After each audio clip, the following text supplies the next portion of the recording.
அசோகவனத்தின் நிசப்தம்.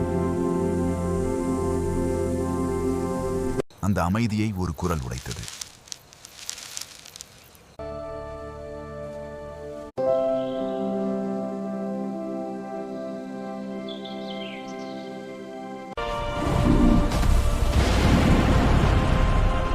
தேவி, நான் ராமனின் தூதன். சீதையின் கண்களில் ஒரே நேரத்தில் நம்பிக்கையும் சந்தேகமும் எழுந்தது. அந்த நொடியில்தான் ஹனுமான் தன் கையில் வைத்திருந்த அந்த மோதிரத்தை காட்டினான். ராமனின் மோதிரம்.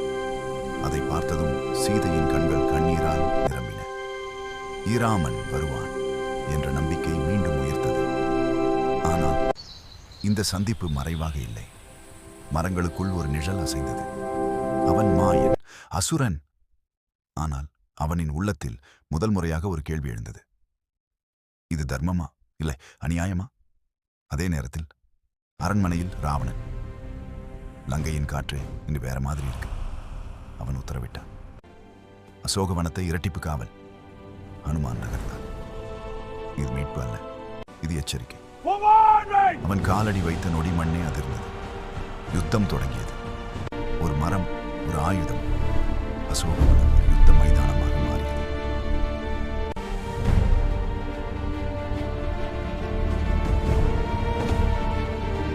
அரண்மனையில் ராவணனின் கோபம் கொந்தளித்தது. அவனை பிடிங்க, உயிரோடு. அவனை பிடிங்க, உயிரோடு.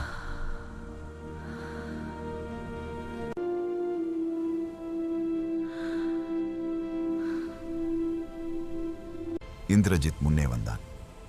அவன் விடுத்த அம்பு நாகாஸ்திரம். பாம்புகள் ஹனுமானை சுற்றி இருக்கின.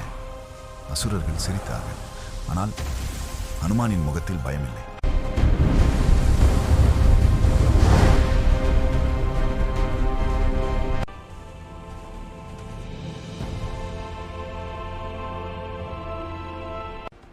இது தோல்வி அல்ல, இது திட்டம்.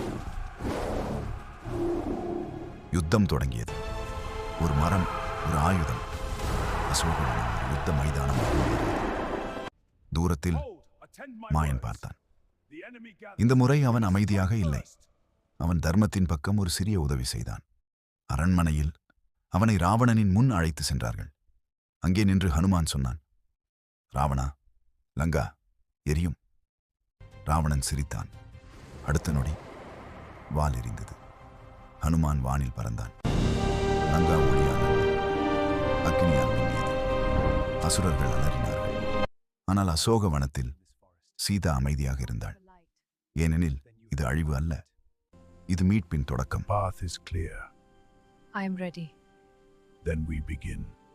கடற்கரையில் ஹனுமான் நின்றான். பின்னால் எரியும் லங்கா, முன்னால் அமைதியான கடல். அவன் மெதுவாக சொன்னான், இது ஒரு எச்சரிக்கை. அடுத்தது யுத்தம்.